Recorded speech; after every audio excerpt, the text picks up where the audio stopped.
Now it's time for the Intense 5. Let's go.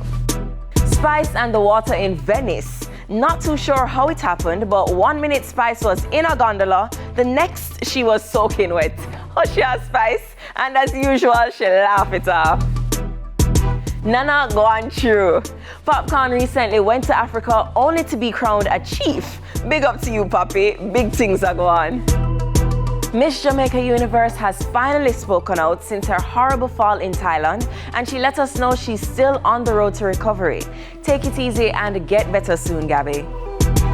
Since winning the Grammy, Kez Namdi's album has dropped to 12 on the reggae album charts, and Shaggy has regained the #1 spot, pushing Cartel into the #2 spot. Let's keep an eye out for more developments. And finally holding the spot this week, Kemar Flavor McGregor versus Gyptian.